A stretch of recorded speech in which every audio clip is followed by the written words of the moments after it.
Impossible Mission is a relatively new experience for me. I'd played it in the past, but I don't really remember that much of it, so imagine my surprise when I first heard this.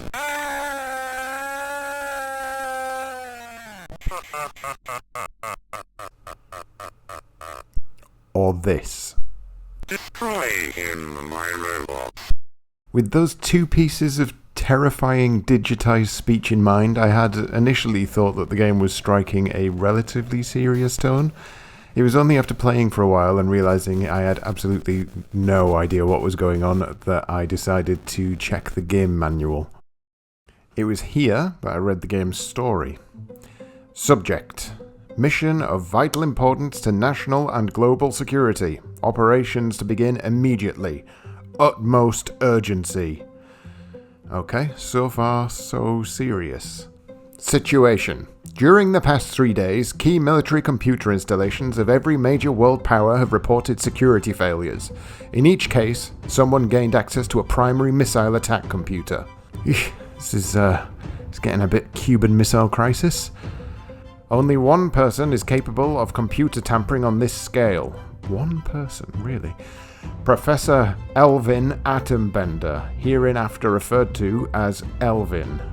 Okay. That's a cheesy enough name, but still. We believe that Elvin is working to break the computer's launch codes. When he succeeds, he plans to trigger a missile attack that will destroy the world. Shit a brick. Mission: you must penetrate Elvin underground stronghold and stop him. To succeed, you will have to evade the scientist's robot guards, break his security code, and find his control center. Your predecessors, Agents 4116 and 4124, may they rest in peace, were able to send back some information about Elvin's installation. It is detailed in the following pages.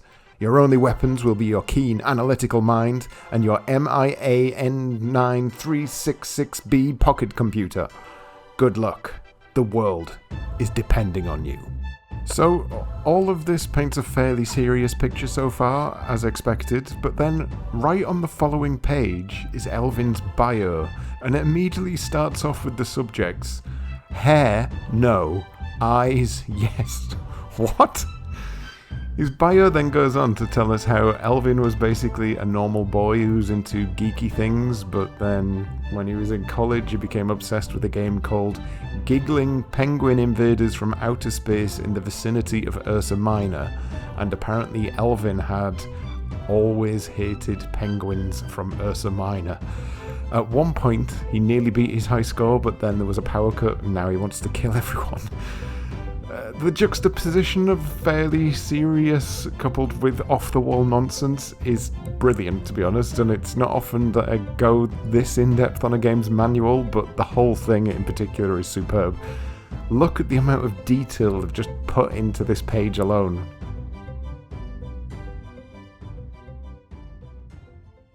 Just wonderful stuff. Right, enough about books. I'm not a nerd. Let's play video games like a cool guy. The game revolves around the following. The game will create a random layout of all the rooms you'll need to traverse, connected by lift shafts. Your job, if you choose to accept it, is to run around like an absolute lunatic doing somersaults over robots and searching furniture for bits of password. If it sounds random, well, it sort of is. The game's manual makes a lot more sense when you start to break down each of the game's objectives in more detail. Why the hell has Elvin built this underground lair full of seemingly random furniture layouts, stuffed it full of robots, and then put his passwords in things like a lamp or a vending machine? Who is he leaving these passwords for? Are you seriously telling me he'd rather go through the effort of hiding passwords all around his house and employing robots to protect them, rather than just keep the passwords on him? It doesn't matter. The game is as mad as a box of frogs, and it doesn't matter. It doesn't matter because it's still entirely engaging. Each room is a puzzle of sorts. You've got lift shafts, you've got robots, you've got things to search. If you're unlucky, you'll also have a big bowling ball flying after you. Your protagonist, Special Agent 4125, has no ability to fight back. You can run with a beautifully animated sprint, and you can jump with far more panache than was ever necessary. If you're anything like me, you'll constantly be doing this over and over again because it looks hilarious. The designer, Dennis Caswell, stated that the only reason this is even in the game is because he lifted the moveset directly from a library book about athletics, which makes it even more hilarious. The random bits of furniture you can search will be littered all over the screen, and on searching them your lead character goes from a beautiful animated run to this weird stilted stance. What is he doing to search here exactly? Is he just staring at them really hard?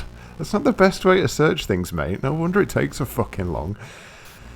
Each time you enter a room, you may need to quickly plan out the best route to take in your head, especially when lifts are involved, as some of these all need to be moved into position if you want to get to the right areas. Getting to the furniture in these situations can be difficult, but it can become incredibly difficult to search when they're guarded by one of the billions of robots that litter Elvin's stronghold. You've got robots that move in a set pattern, robots that rush you down, robots that shit lightning out of their faces. They are a bloody nightmare to deal with, and it often leads you to run in, search a bit, run away, wait for them to leave, run back, search a bit, run away, run back.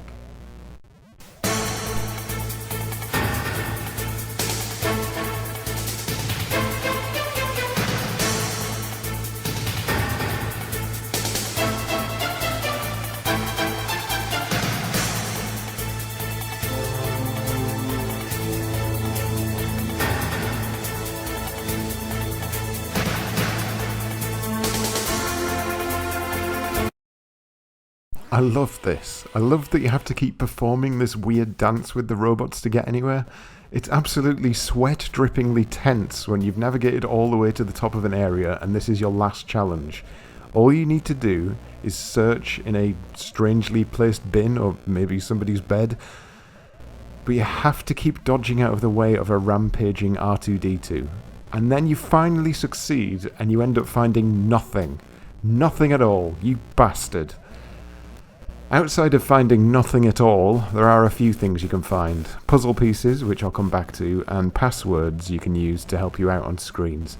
There are computer terminals often littered around a stage, and if you access them, you can use one of the passwords you've found to either reset all the lifts, boring, or disable all the robots for a bit, exciting. This allows you to mitigate some of the difficulty on areas you're struggling with, but not all of the difficulty. Because this game lives up to its name pretty damn well. If you're anything like me, i.e. terrible, you'll find yourself dying over and over and over.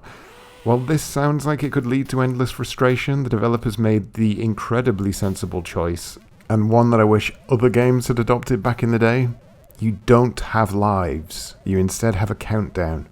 That doesn't mean to say you won't consistently run out of time because you've died 20 times to the same robot in the first bloody room, but it gives you time to breathe, to practice, to get better at the game. By my 4th or 5th try, I'd managed to explore almost every room of the compound before my time ran out. On my first game, I could barely get out of the first room, mostly because I was laughing at this, to be fair.